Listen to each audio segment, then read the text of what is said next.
여러분 안녕하세요. 반갑습니다. 여러분과 함께 화학을 공부하는 홍성대 선생님입니다. 자, 우리 이번 시간에는 끓는 점 오름과 어는 점 내림에 대한 내용을 공부해 보도록 하겠습니다. 자, 하기 전에 저번 시간에는 어떤 내용을 배웠었죠? 그치, 우리 증기압력 내림이라는 내용을 배웠었지. 자, 증기압력 내림이라고 하는 것은 무엇이었나요? 그치, 순수한 액체가 존재할 때, 즉 용매만 존재할 때랑 내가 여기다가 용지를 첨가해서 용액을 만들었을 때 증기압력이 조금 내려가는 현상이었어요. 자, 그 이유는 뭐였죠? 맞아. 자, 우리 증발이라고 하는 거, 순수한 용매의 표면에서만 존재하는 거지.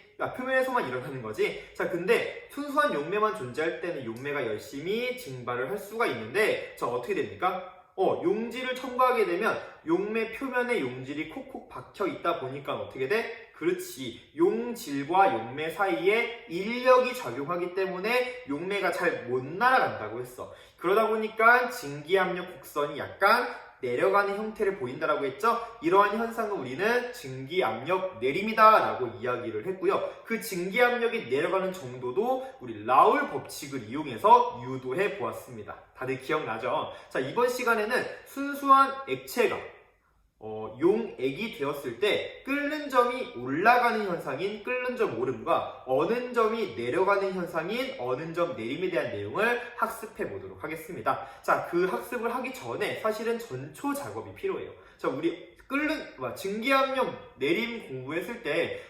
증기압력에 대한 내용을 공부하기 위해서 동적 평형, 가역 반응, 그리고 증발과 응축 이런 내용 배웠던 거 기억나죠? 그죠?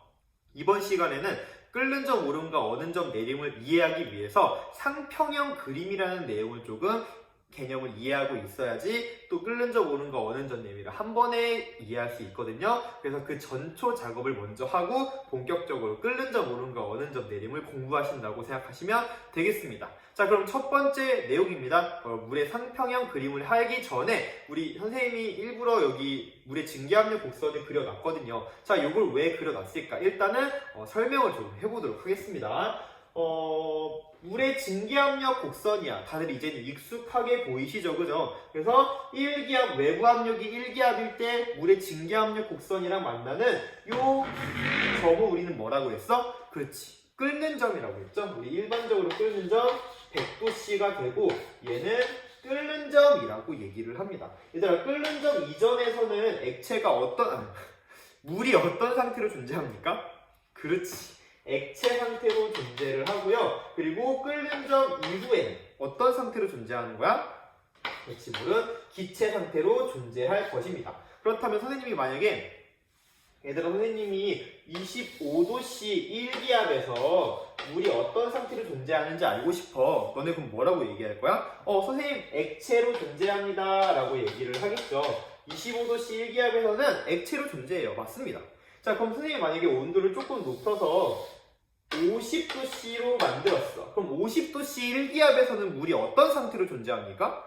역시 마찬가지. 아직 끓는 점에 도달하지 않았기 때문에 액체 상태로 존재합니다. 그러다가 선생님이 100도씨까지 끓였어요, 얘들아. 선생님이 물을 100도씨까지 끓였어. 그럼 물은 어떤 상태로 존재합니까? 기체로도 존재하고 액체로도 존재할 수 있어요. 즉, 액체와 기체가 뭐합니까? 액체와 기체가 공존합니다 라고 얘기할 수 있는 거지. 즉, 끓는 점에서는 액체와 기체가 공존하는 구간이고요. 그 구간이 바로 물의 증기압력과 외부 압력이 같아지는 지점입니다. 즉, 물의 증기압력과 이렇게 맞닿아 있는 부분에서는 액체가 기체가 서로 공존하는 공간이구나 라고 생각하시면 된다라는 겁니다. 자, 선생님이 더 온도를 높여서 150도인 공간에 물을 이렇게 놨어. 그럼 물은 당연히 어떤 상태로 얼른 하려고 해? 상태 변화를 하려고 할까요? 그렇지, 기체 상태로 상태 변화를 이런 식으로 하겠죠. 자, 그럼 우리가 알 수 있는 건 뭐냐면 물이라고 하는 물질은 어떠한 물질이든 온도가 바뀌면 그 상태가 변할 수 있구나 라는 사실을 알 수가 있는 거야. 굳이 선생님이 이렇게 얘기하지 않아도 여러분들 이미 은연중에 알고 있기도 하고, 저번 시간에 이제 물의 상태 변화 얘기하면서 고체에서 액체, 액체에서 기체로 상태 변화한다라는 걸 여러분들 알고 있을 겁니다. 자, 그렇다면 우리 이렇게 얘기할 수 있겠네요. 아, 물질의 상태,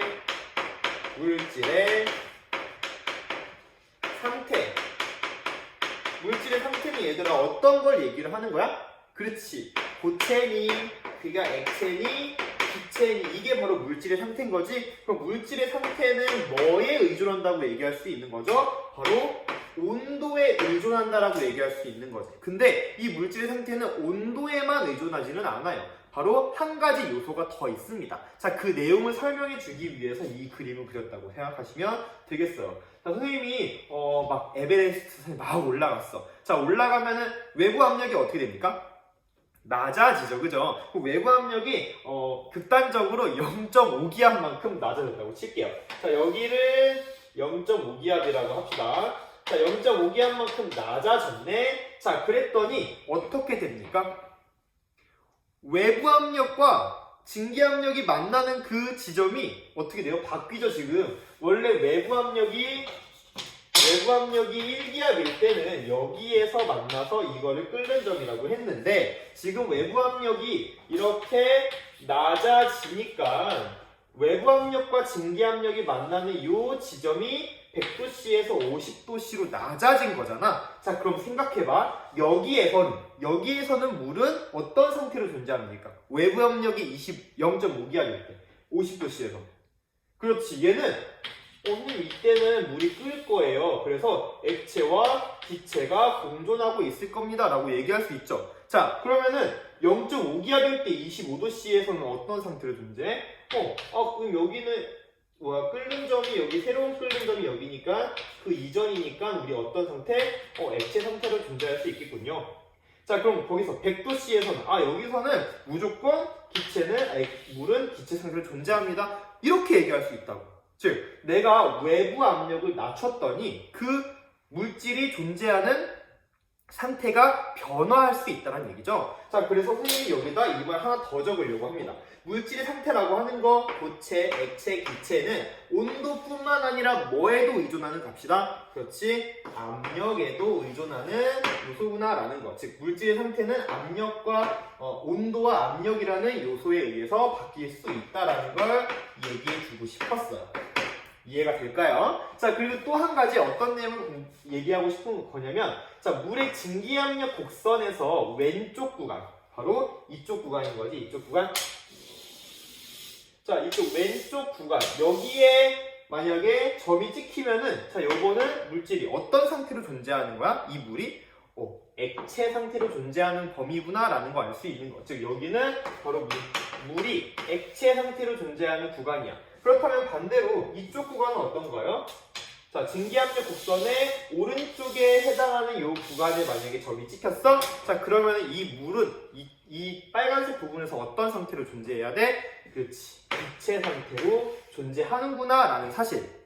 그래서 증기압력이 겹쳐지는 이 구간에서는 액체와 기체가 공존하고요. 그리고 증기압력 곡선의 왼쪽에는 액체 상태, 그리고 오른쪽은 기체 상태로 존재하는 구간이군요 라고 여러분들 기억하시면 너무 잘한 거예요. 그쵸? 자, 그러면은 이 증기압력 곡선을 이용을 해서 우리는 뭘 이해해 볼 거냐? 바로 물의 상평형 그림이라는 것을 이해해 보려고 합니다. 야, 상평형 그림의 상이라는 말의 의미가 뭔지 아니? 뭔지 알아요? 지금까지 계속 얘기했던 내용인데, 상이라고 하는 것은 바로 상태를 표시하는 거라고 생각하시면 됩니다. 물의 상태, 바로 물질의 상태죠. 고체, 액체, 기체의 상평형 그림인 거야. 여기서의 평형은 약간 동적 평형이라고 생각하면 돼. 무슨 말이냐면, 증기압력 곡선이 겹치는 부분은 사실은 어떤 구간이냐면, 물이 동적 평형, 즉 액체와 기체가 동적 평형을 이루는 그 구간을 쭉 선으로 연결한 거잖아. 역시 마찬가지로 그렇게 생각하시면 되고요. 지금 여기 보면은 선생님이 이렇게 노란색으로 표시하는 부분 있잖아요. 노란색 점선으로.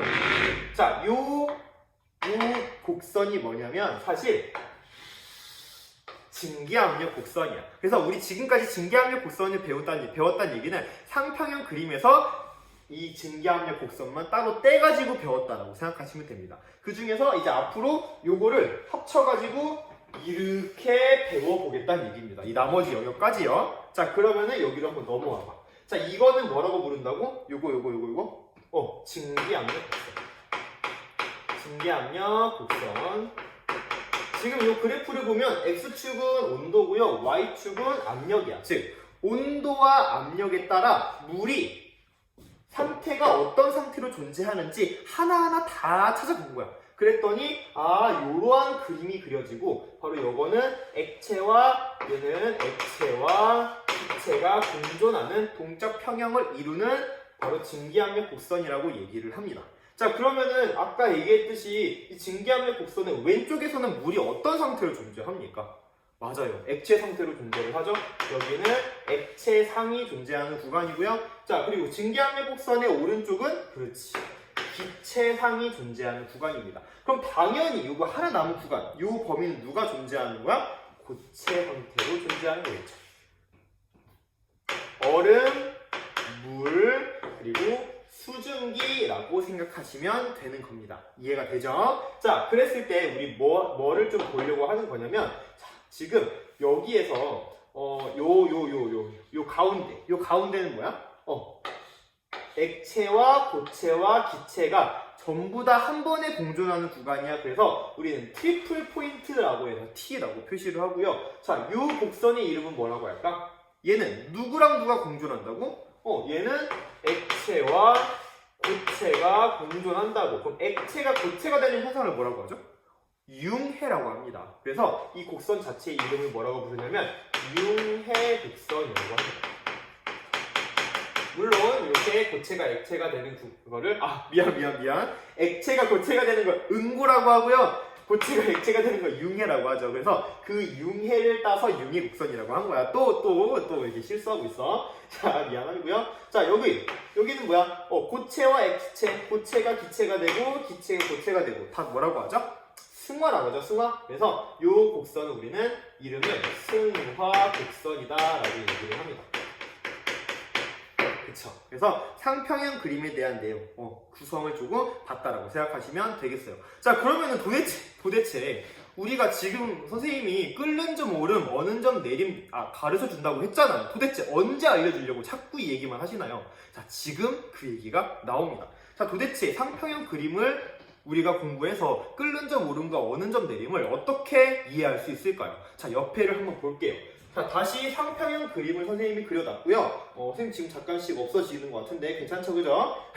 자, 상평형 그림과 자, 요거 뭐냐면 자, 우리 TB 뭐라고 했지? 요거 보일링 템퍼러처인데 지금 이렇게 변화를 섰다는 얘기는 요거는 올라가는 정도란 얘기야. 즉 변화, 끓는 점 오름의 표시고요. 자, 요거는 어는 점 내림의 표시다라고 여러분들 생각하시면 되겠습니다. 자, 그럼 봐봐. 이렇게 보고 요게 지금 증기압력 곡선, 융해 곡선 적어보기는 할까? 증기압력 곡선, 얘는 융해 곡선.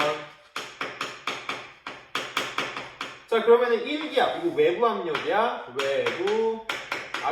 외부 압력과 증기압력 곡선이 만나네요. 이거 뭐라고 합니까? 이 지점의 온도를 그렇지. 끓는 점이라고 얘기를 하죠. 자, 그러면은 또 한 가지 개념이 나온다. 외부 압력과 융해 곡선이 이렇게 만나는 지점을 우리는 뭐라고 하냐면 어는 점이라고 얘기를 해요. 처음 나왔지? 어는 점은 외부 압력과 융해 곡선이 만나는 지점이구나 라는 거. 그때의 온도구나. 자, 그런데 만약에 이거는 지금 뭐냐면 물이야, 물. 즉 순수한 여기 안 나온다, 그림에. 자, 이거는 물이야, 물. 여기는 순수한 용매만 있을 때 요런 상태, 요런 이제 상태형 그림이 나타나지는 거야. 자, 내가 만약에 순수한 액체에다가 용질, 비휘발성 용질을 첨가를 했어요. 자, 그럼 어떤 현상이 나타난다고 배웠냐면 증기압력 곡선으로 잠깐 넘어가면 이 증기압력 곡선이 이렇게 내려갑니다 라고 공부했었어. 그래서 농도가 진해지면 진해질수록 증기압력이 더 내려가기 때문에 증기압력 곡선이 쭉쭉 내려간다라고 공부했죠. 역시 마찬가지. 내가 만약에 이거는 지금 물의 이제 상평형 그림을 그린 거라고 한다면 지금부터는 내가 설탕물의 상평형 그림을 그린다고 해봅시다. 그쵸? 자, 그러면 설탕물이야. 그럼 노란색으로 표시할게요. 증기압력 곡선이 이렇게 내려가겠죠? 이거는 설탕물의 증기압력 곡선이야. 자, 그리고 이거 내려가는 이유가 뭐였어? 아까 설명했겠지만 이제 용질이 용매 표면에 박혀버리면서 용질이 용매가 날아가는 걸 방해하기 때문에 증기압력이 내려가는 거죠. 자, 그런데 만약에 이제 용액이 얼어버릴 거야. 얼 거야. 자, 물이 어는 과정은 어떤 현상이 나타났었냐면요. 물의 수소 결합 때문에 육각 결정을 형성하면서 물이 얼어붙는다라고 했죠. 자, 근데 만약에 용매, 즉 물만 있을 때는 상관이 없는데 용질이 중간중간 끼워져 있으면은 그 육각 결정을 형성하기 어려워지는 거야. 즉, 용질이 육각 결정 형성하는 걸 방해하는 거지. 용질이 용액이 얼어붙는 거를 방해하는 거야. 그렇기 때문에 융해 곡선도 이렇게 내려가는 경향성을 보입니다. 즉, 상중점 자체가 원래는 위쪽에 여기 트리플 포인트가 있었는데 얘가 밑으로 이렇게 내려가는 거죠. 그쵸? 자, 그러면서 어떤 현상이 나타나는지 봐봐. 자, 외부 압력과 증기 압력이 같아지는 지점의 온도를 뭐라고 부르냐면 끓는 점이라고 했는데 설탕물의 끓는 점은 이렇게 올라갑니다. 이렇게 우리 저번 시간에 약간 예고편처럼 얘기를 했었죠? 요게 바로 뭐야? 끓는 점 오름이야. 끓는 점 오름 값은 어떻게 구하냐면 바로 요 사이의 차이니까 바로 용액이 끓는 점이, 자, 이게 바로 용액이 끓는 점이죠. 이거에서 용액의 끓는 점에서 용매의 끓는 점을 빼서 구합니다. 여러분들 이거 화면에 나오죠, 그죠? 자, 그리고 이거는 어는 점 값인데 어는 점 값도 이렇게 용액이 되면 내려가는 거야. 그래서 이게 바로 용액의 어는 점이고요. 어는 점이 내려가는 이 정도를 우리는 어는 점 내림이다라고 얘기를 하는 겁니다. 그래서 이 어는 점 내림 값은 어떻게 구하냐? 바로 큰 값에서 작은 값 빼주면 되니까 어는 점, 용매의 어는 점에서 용액의 어는 점, 어는 점을 이렇게 빼서 구한다고 생각하시면 되겠습니다. 요게 바로 상평형 그림을 통해서 끓는 점 오름과 어는 점 내림을 이해했다라고 보시면 될 것 같아요. 자, 우리가 지금 선생님이 좀 장황하게 설명을 했잖아요, 그죠? 자, 근데 사실상 여기서 기억해야 되는 건 몇 가지 없어. 자, 첫 번째 기억해야 되는 거. 선생님이 이 그래프를 그린 이유가 뭐냐면 증기압력의 왼쪽은 액체 상태고요, 오른쪽은 기체 상태야 라는 거 알려주기 위해서 이거 그린 거야. 그리고 증기압력에 겹치는 구간은 액체와 기체가 공존하는 구간이다 라는 거 알려주기 위해서 이거 그린 거고요. 자, 두 번째, 자, 이 그림은 이걸 통해서 물의 상평형 그림은 바로 온도와 압력에 의존하는 값이라는 거고, 그거에 따라서 지금 이렇게 상평형 그림을 표현할 수가 있다라는 겁니다. 자, 이 상평형 그림에서 외부 압력을 싹 표현해주면 끓는 점과 녹는 점을 표현할 수가 있고요. 그리고 용액이 되었을 때의 상평형 그림을 통해서 그 용액이 끓는 점과 어는 점도 표현할 수 있는데, 용액이 끓는 점과 어는 점, 그리고 용매의 끓는 점과 어는 점이 조금 다르게 나타난다. 용액이 되면 끓는 점이 살짝 올라가고 어는 점은 살짝 내려가요 라는 내용을 공부했다라고 생각하시면 되겠습니다. 자, 어떤가요? 일단은 우리 알겠어. 이 상평형 그림을 통해서 어는 점이 내려가고 끓는 점이 올라가는 현상을 이해할 수는 있겠어. 자, 그러면은 우리 여기서 그치면 절대 안 되죠. 화학 2입니다. 얼마나 올라가고 얼마나 내려가는지를 계산할 수 있어야겠죠? 자, 그 내용을 우리 저기 가서 한번 해보도록 합시다. 따라와요. 자, 그러면 우리 어는 점 내림 그리고 끓는 점 오름이 얼마만큼 올라가고 내려가는지를 한번 계산해 보도록 하겠습니다. 그 전에 끓는 점 오름과 어는 점 내림을 다시 한번 표현하는 방법을 조금 숙달해 보도록 할게요. 자, 좀 전에 배웠던 그래프죠, 그죠? 그래서 선생님이 하얀색으로 그린 그래프는 바로 물의 상평형 그림이 되는 것이고요. 그리고 노란색으로 그린 그래프는 설탕물의 상평형 그림이 되겠습니다.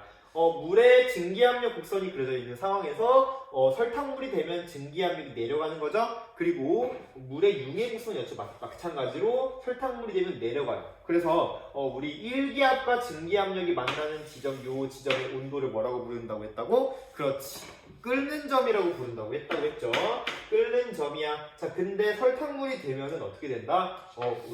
그 지점의 온도가 이렇게 증가한다. 이게 바로 설탕물일 때의 끓는 점이고요. 요 차이를 우리는 끓는 점 오름값이다 라고 얘기를 했던 거고요. 자, 두 번째 바로 여기 물에 이제 융해곡선과 일기압이 만나는 지점 바로 어는 점, 그리고 설탕물이 되면 이제 일기압과 만나는 지점이 내려가서 어는 점이 이렇게 내려간다라고 했고, 요 차이를 우리는 어는 점, 내림이야라고 불렀죠. 자, 그러면 우리 용액이 끓는 점과 용액이 끓는 점과 용액이 어는 점을 한번 수식으로 표현을 해볼게요. 자,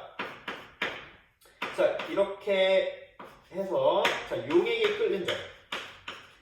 용액이 끓는 점은 증가하지. 자, 용액이 끓는 점은 원래 용매일 때 끓는 점. 자, 선생님이 헷갈릴까봐 다시 적어줄게요. 용매일 때 끓는 점보다 얼마만큼 증가를 하냐면요, 이만큼 증가하는 거지. 델타 T B만큼 끓는 점 오름값만큼 증가를 합니다. 따라서 우리 이 식을 통해서 어떻게 정리할 수 있는 거야? 끓는 점 오름값은 용액의 끓는 점에서 뭐를 빼주면 되는 거야? 용매의 끓는 점을 빼주면 되는 거죠? 아이고, 침범했다. 자, 그리고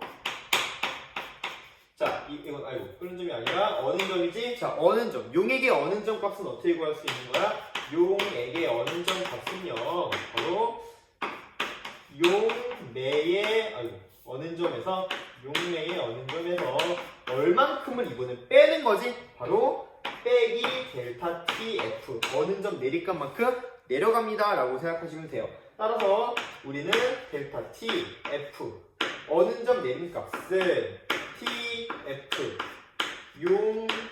용액의 어는 점에서 뭘 더해라?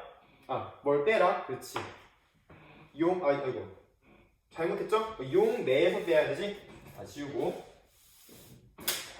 이 값을 구하는 거니까 이번에는 얘를 넘겨야겠죠? 따라서 델타 TF는 이렇게 넘겨주면, 그렇지. 뭐야? 아니지. 얘를 넘기고 얘를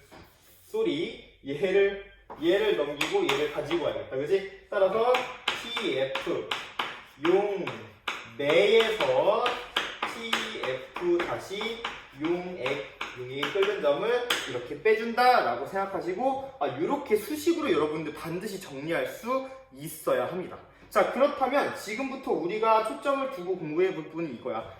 그러면은 이렇게 구하는 건 알겠어. 그럼 이거를 내가 농도를 가지고 예측할 수는 없을까? 라는 거야. 자, 무슨 말이냐? 자, 선생님이 순수한 물을 준비했습니다. 자, 순수한 물의 끓는 점은 몇 도씨야?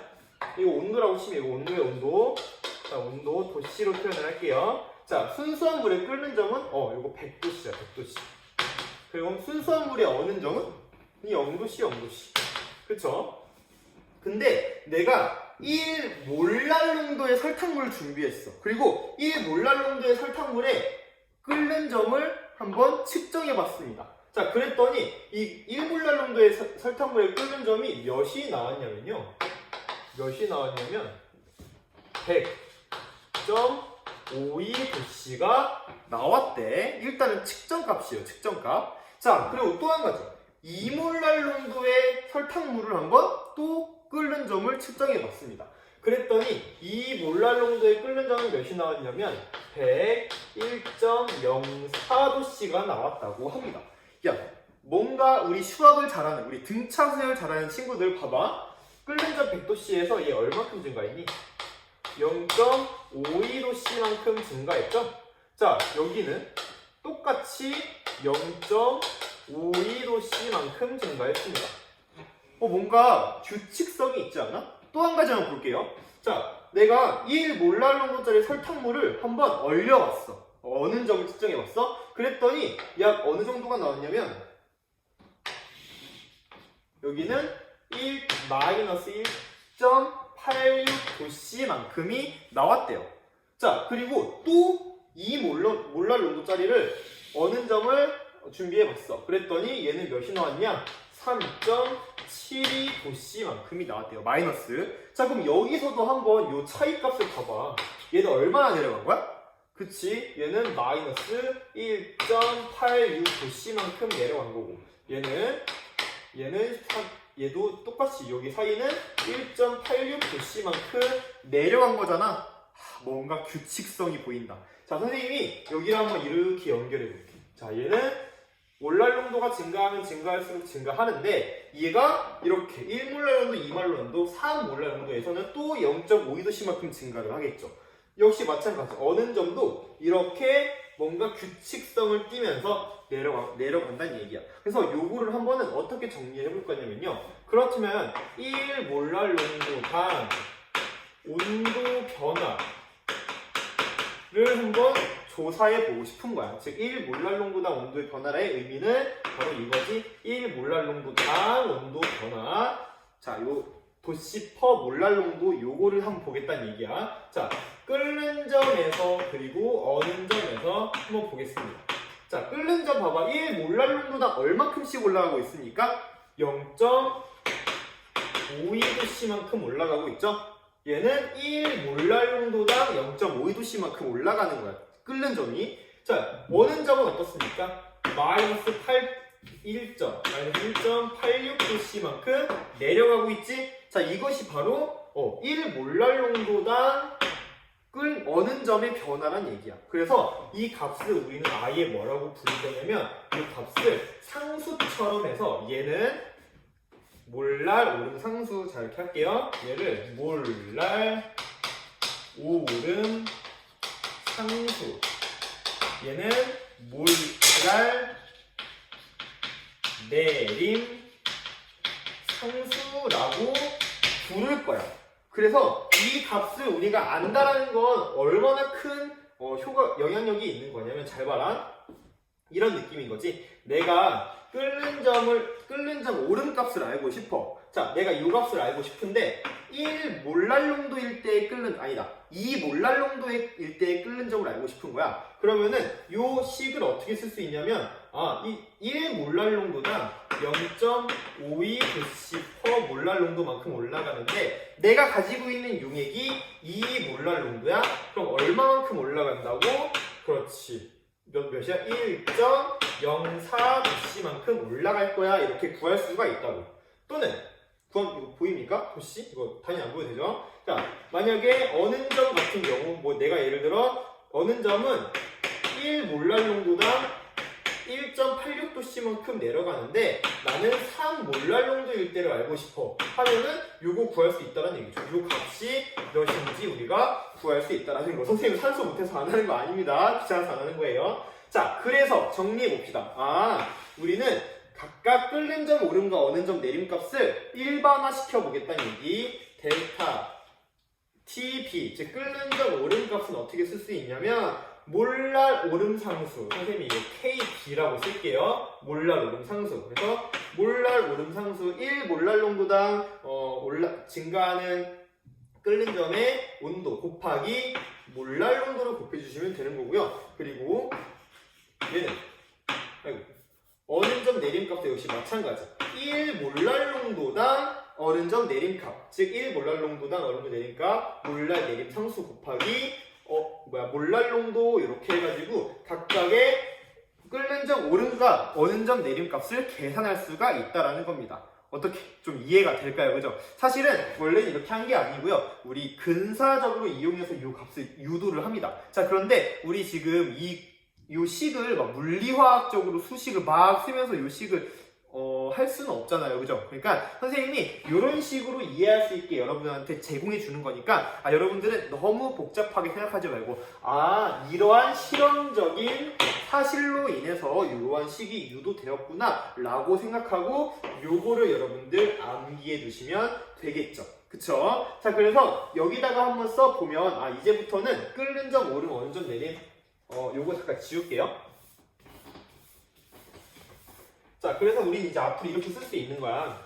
자, T, B 다시 용, 내가 이제부터 이렇게 T, B 다시 쓰면은 용액인 거야, 용액이 끓는 점은 용매의 끓는 점에다가 델타 T, B인데, 자, 요 값은 어떻게 구하냐면, 용매의 끓는 점에다가 용매의 용액이 되었을 때에 몰랄 오름 상수 곱하기 몰랄 농도를 곱하면 우리가 이 값을 용액이 끓는 점을 구할 수 있다라는 거. 두 번째, 용액이 되었을 때에 어는 점은 어떻게 구하냐? 바로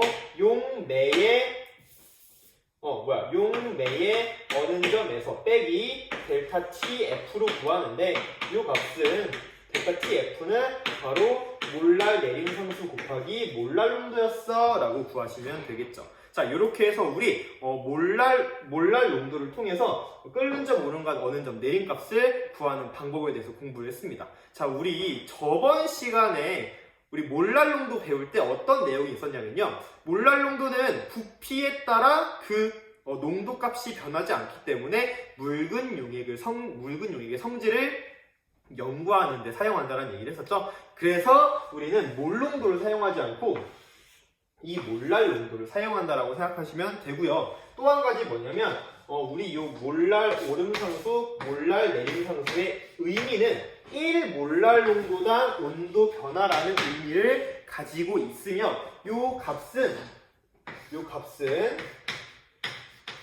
용질에 상관없이 용매의 종류에 따라 바뀌는 녀석입니다. 얘는 용매의 종류에 따라 바뀌어. 즉, 끓는 점 오름은 내가 설탕물 1몰랄 농도 쓰든 또는 예를 들어 포도당 수용의 1몰랄 농도를 쓰든 용질의 종류와는 상관없이 얘는 똑같다는 얘기야. 무슨 말인지 이해가요? 내가 설탕물 1몰랄 농도의 끓는 점을 계산했어? 그랬더니 걔는 100.52도씨가 나왔대. 그럼 내가 포도당을 1몰랄 농도를 써도 100.52도씨가 나올 거란 얘기야. 왜냐면 요 몰랄 오름 상수나 몰랄 내림 상수 값은 용질의 종류랑 상관없이 용매에 따라만 바뀌기 때문입니다. 그래서 설탕물일 경우, 수용액일 경우는 용매가 물이기 때문에 이 값은 절대 바뀌지 않는다라는 거야. 이해가요? 또 한 가지. 자, 얘를 보면은 봐봐. 얘는 몰랄 농도, 즉 용질의 종류에 관계없이 용질의 종류와 관계가 있다 없다? 없이 그 용질의 몰랄 농도, 즉 용질의 입자수에 의존하며 바뀌는 값이란 말이야. 따라서 용질의 입자수에 따라서 끓는 점 오름과 어는 점 내림이 결정이 되는구나 라는 사실. 그래서 이러한 사실을 우리는 용액의 총괄성이라고 합니다. 총괄성. 그래서 이러한 개념에서 어떤 개념이 나오는 거냐? 총괄성이라는 단어가 나오는 겁니다. 이건 용액의 총괄성은 총 4가지가 있다고 교육과정에서 배웁니다. 우리 이미 배운 증기, 압력, 내림, 그리고 끓는 점, 오름, 어는 점, 내림, 삼투압이라고 배우는데요. 자, 이 내용들이 다 용질의 종류에는 관계가 없고요. 용질의 입자수에 따라서만 요 값들이 결정이 되기 때문에 총괄적인 성질이다라고 해서 묽은 용액의 총괄성이라고 공통적으로 얘기를 합니다. 지금까지 배웠던 증기압력, 내림, 끓는 점, 오름, 어는 점, 내림이라고 하는 값은 바로 그 용질에는 관계없이 용질의 입자수에 따라서 달라지는 거였구나 라는 사실을 우리는 인지할 수 있는 거죠. 어떻게? 조금 난해할까요? 그죠? 그래서 이런 내용들을 공부했다고 생각하시면 됩니다. 그렇다면은 요 내용, 요 끓는 점 오름과 어는 점 내림이 문제에는 어떻게 적용될 수 있을까? 좀 연습을 해봐야겠죠? 자, 연습하러 한번 가보도록 합시다. 자, 그러면은 몇 가지 예제로 우리 끓는 점 오름과 어는 점 내림 값을 계산하는 과정을 연습해 보도록 합시다. 자, 지금 보면은 몰랄 오름 상수와 몰랄 내림 상수 값은 전부 다 주어져 있네요. 지금 수용이기 때문에, 물이기 때문에 아까랑 똑같은 몰랄 오름 상수, 몰랄 내림 상수가 제공된 거겠죠? 자, 그럼 1몰랄 농도 설탕물에 끓는 점을 구해보고 어는 점을 구해보도록 합시다. 자, 끓는 점이라고 하는 건 일단은 자, 용액의 끓는 점은 어떻게 구합니까? 그렇지. 끓는 점, 용매의 끓는 점에다가 델타 TV. 끓는 점 오름값을 계산해줘야겠죠? 따라서 우리 일단은 얘가 용매의 끓는 점 100도씨라는 걸 알기 때문에 끓는 점 오름값을 계산해줘야지 용액의 끓는 점을 구할 수가 있겠죠. 자, 그러면은 끓는 점 오름값을 계산해야겠다. 자, 끓는 점 오름값은요. 몰랄 오름 상수 곱하기 몰랄 농도 이렇게 구한다라고 했다. 따라서 몰랄 오름 상수가 0.52 도씨 퍼 몰랄 농도고 여기다 곱하기 설탕물이 몇 몰랄 농도래? 1 몰랄 농도라고 하죠. 따라서 여기다가 1 몰랄 농도 이렇게 곱해주면 되겠지? 그럼 약분 되잖아. 뭐가? 이렇게 몰랄 농도가 약분이 되기 때문에 우리 이제 단위로 0.52 도씨가 나오는 거구나. 아, 용 1 몰랄 농도의 설탕물은 0.52 도씨만큼 올라간 상태였겠구나 라는 거 확인할 수가 있고, 따라서 우리 용액의 끓는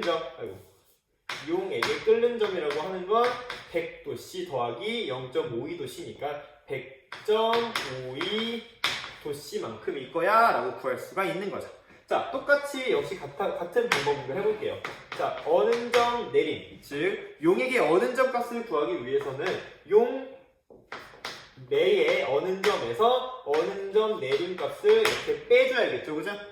따라서 이 어는점 내림 값을 한번 구해보도록 합시다. 자, 선생님이 지금 하나 저번 시간 아까 잘못한 거 있는데, 자, 이 몰랄 오름 상수와 몰랄 내림 상수 값 자체는 얘들아 전부 다 양수거든요. 그래서 선생님 이거 이렇게 빼줄게요.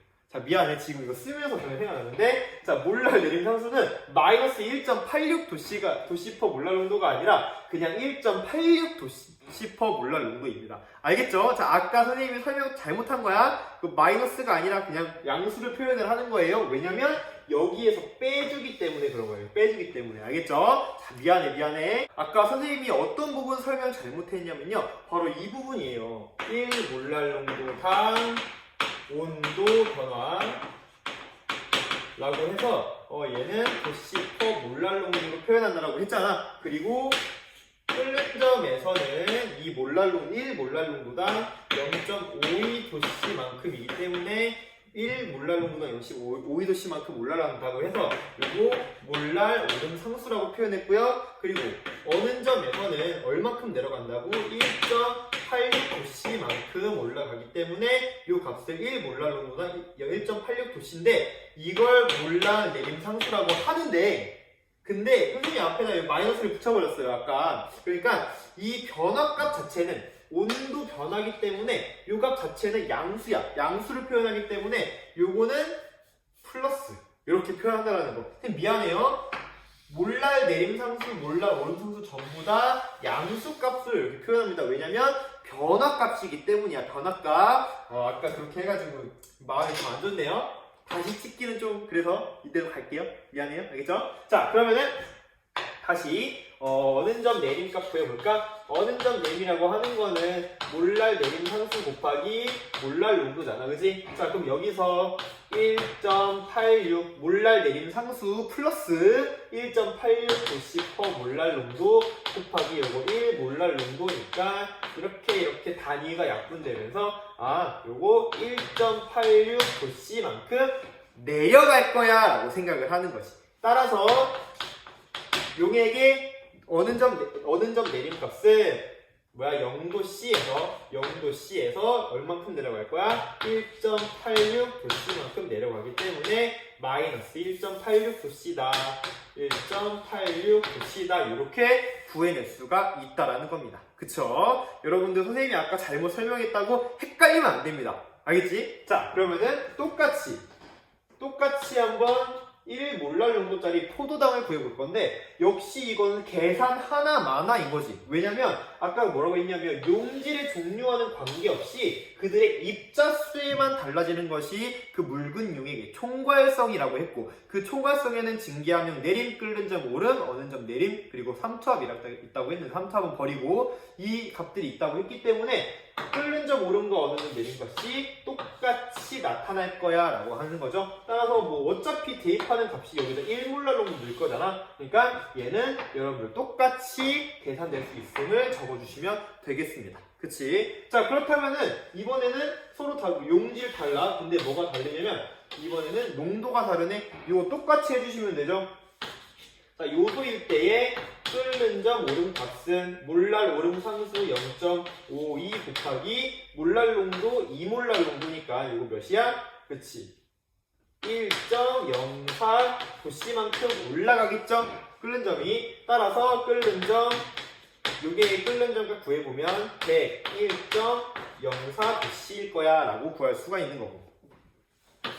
똑같이 어느 점 내림값을 구해보면 얘는 몰랄 오름 상수가 몰랄 내림 상수가 1.86 곱하기 몰랄 농도 2니까 얘는 3.72 도씨만큼 내려가겠다, 그지? 따라서 용액의 어느 점 내림값을 구해보면은 마이너스 3.72 도씨일 거야. 0도씨에서 이만큼으로 내려갈 거야 라고 구할 수가 있는 겁니다. 그쵸? 자, 그럼 선생님 여기 1몰랄 농도니까 이 NaCl도 그냥 설탕물이랑 포도당이랑 똑같다고 보면 되겠네요? 라고 하면 큰일 납니다. 자, 왜 내가 굳이 NaCl을 맨 마지막에 놨냐면, 자, 이 친구 같은 경우는 봐봐, 내가 그래서 아까 묽은 용액의 총괄성이라는 얘기를 한 거예요. 묽은 용액의 총괄성은 용질의 종류와 관계없이 입자수에 대해서, 만약에 입자수가 2배 증가하면 끓는 점 오름 어느 점 내린 값도 2배 증가, 2배만큼의 변화가 생기고, 또 얘가 3배 증가하면 뭐 그 변화값이 3배만큼 생긴다는 얘기야. 즉 입자수가 봐봐, NaCl 같은 경우는 요 입자 1몰이 녹으면 Na 플러스 1몰 생기고 Cl 마이너스 1몰 생기는 거잖아. 그러니까 이거 하나당 2배의 역할을 한다고요. 이온화되면서 각각의 입자가 생기기 때문에. 따라서 얘는 이렇게 전해질인 경우는 어떻게 계산해줘야 되냐면, 얘는 1몰랄 농도지만 2몰랄 농도처럼 계산을 해야 된다는 얘기야. 자, 만약에 MgCl2였어. 자, 이런 이온결합 물질 같은 경우 얘는 Mg2 플러스와 그리고 Cl-2개가 이온화 되는 거니까 얘가 1몰 나오면 각각 1몰, 얘는 2몰씩 총 3몰 나오는 거잖아. 그러니까 얘는 총 얘가 1몰랄 정도 있어도 3배의 역할을 한다라고 생각하시면 된다라는 겁니다. 따라서 얘를 계산할 때 어떻게 해야 돼?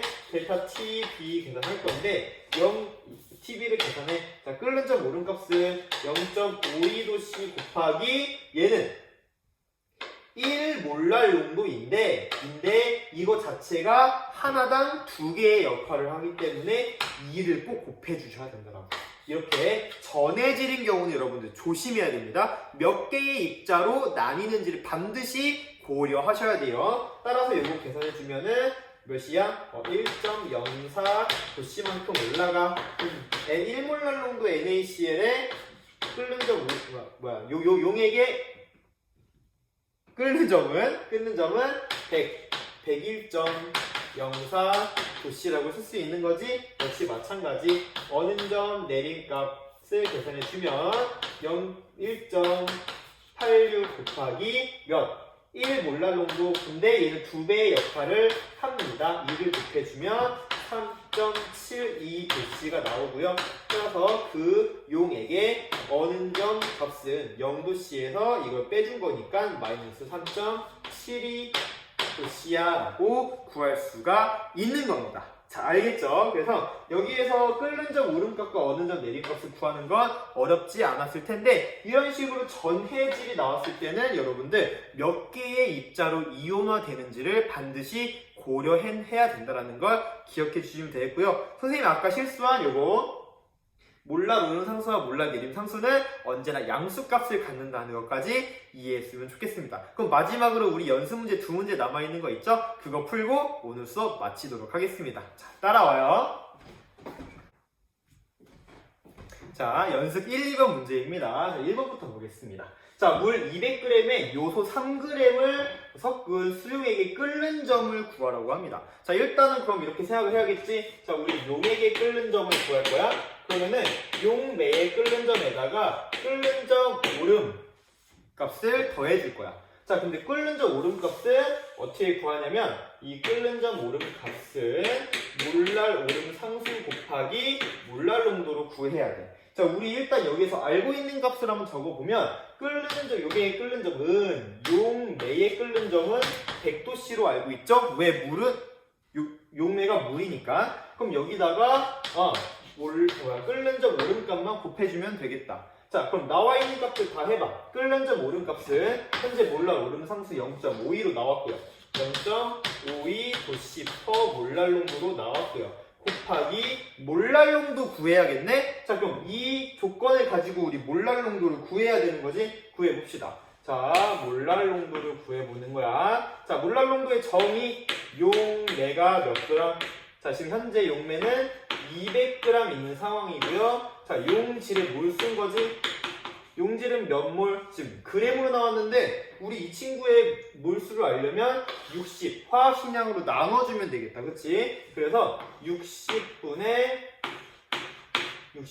3몰 이렇게 표현할 수 있겠다. 자, 근데 이게 몰랄 농도가 아니잖아. 자, 몰랄 농도의 정의에 따르면 몰랄 농도는 용매가 1000g 있을 때 그 안에 용질이 X몰 있으면 이거를 X몰랄 농도야 라고 적는 거잖아. 즉 내가 알고 싶은 거는 용매 200g 안에 들어있는 용질의 몰수가 아니라 용매 1000g 안에 들어있는 용질의 몰수가 궁금한 거니까. 만약에 용매가 1000이었다면 용질은 몇이겠니? 요 X값을 구해주시면 되겠죠? 따라서 이 X값을 구하기 위해서 양변을 1000을 곱합시다. 그럼 1000 곱하기 요거 번분수 해볼까? 이렇게 곱해서 분자로 가면 60 곱하기 200 분의 이렇게 곱해서 분모로 3 약분해 봅시다. 하나 둘 셋 있으니까 하나 둘 셋 약분하고 요거 이렇게 약분하니까 총 4분의 1 몰랄 농도는 0.25 몰랄 농도야. 그치? 따라서 여기다가 0.25 몰랄 농도를 곱해주시면 약분되면서 몇이 나옵니까? 0.13이라는 값이 나오죠? 곱하면 따라서 이 값이 몇이야? 이 값이 0.13이야. 0.13이야. 우리가 구하고자 했던 거는 용액에 끓는 점이었으니까 100 더하기 0.13 100.13도씨입니다 라고 이렇게 구할 수가 있겠습니다. 자, 이 부분 같은 경우는 앞부분에 용액의 몰랄 농도를 모르면은 절대로 해결할 수가 없다라는 걸 느끼겠죠. 그죠? 그래서 용액의 농도 파트를 잘 해 두셔야 됩니다. 자, 두 번째 봅시다. 연습 2번. 자, 물 Ag에 지금 전부 다 지금 보니까는 이 같은 폼인데 전부 기호로 나왔어. 기호로 나와도 우리 풀 수 있어야 됩니다. 자, 이렇게 주어져 있고 물질 X가 Wg 녹아 있는데 이거에 끓는 점을 구하래. 그럼 똑같이 쓰는 거야. 끓는 점 오름값을 용매의 끓는 점은 용매의 끓는 점에다가 끓는 점 오름을 더해줘야 돼. 근데 우리 용매의 끓는 점은 알고 있잖아. 100도씨라고. 그럼 여기다가 델타 TV 끓는 점 오름만 구하면 되겠네. 끓는 점 오름 값은 몰랄 오름 상수 곱하기 몰랄 농도야. 몰랄 오름 상수 나와 있죠? 0.52라고. 곱하기 몰랄 농도를 우리가 구해야 돼. 그럼 몰랄 농도 구해봅시다. 자, 이 친구의 몰랄 농도를 구해보자. 자, 일단은 용매가 Ag 있고요. 그리고 용질이 지금 Wg 있는데 이 친구의 화학식량이 M이라고 나와 있네. 따라서 M분의 W몰이다. 근데 나는 Ag 안에 들어있는 몰수가 궁금한 게 아니라 용매 1000g 안에 들어있는 용질의 몰수가 궁금한 거잖아. 따라서 X값을 구해보면 1000 곱하기 이렇게 곱해서 분자로 MA분의 얘는 1분에 있으니까 이렇게 곱해서 분자로 분모로 분자로 해서 W 몰 농도야 라고 나오는 거지. 이 값을 그대로 대입해 주시면 되겠죠. MA분의 1000W야. 그래서 곱해주면 델타 T B 값은 MA분의 요 옆에 막 5, 하나, 둘, 셋 가는 거지? 520W다. 따라서 내가 구하고자 했던 용액의 끓는 점은 어떻게 구해? 그치, 100 더하기 몰라요. 끓는 점 오름가 MA분의 520W 도씨입니다 라고 구해주시면 되겠습니다. 자, 이렇게 해서 우리 어려웠지만 우리 앞에 있는 개념을 한번 다시 돌려보면서 하나하나 분석해 보면은 여러분들 충분히 할 수 있는 내용이고요. 원리를 이해하면은 사실은 이 부분 같은 경우는 이 공식을 암기하고 풀어내는 과정을 보는 거기 때문에 이 부분 같은 경우는 사실 개념이 조금 어려울 수 있지만 나중에 문제 풀 때는 그렇게 어려운 부분은 아니구나 라는 걸 느낄 겁니다. 자, 이해되죠? 자, 이렇게 해서 우리 끓는 점 오름, 어는 점 내림값까지 모두 마치도록 하겠습니다. 여러분들 오늘 조금 길었는데 너무 고생했고요. 우리 제발 다음 시간은 교실에서 볼 수 있었으면 좋겠습니다. 여러분들 너무 고생 많았습니다. 안녕!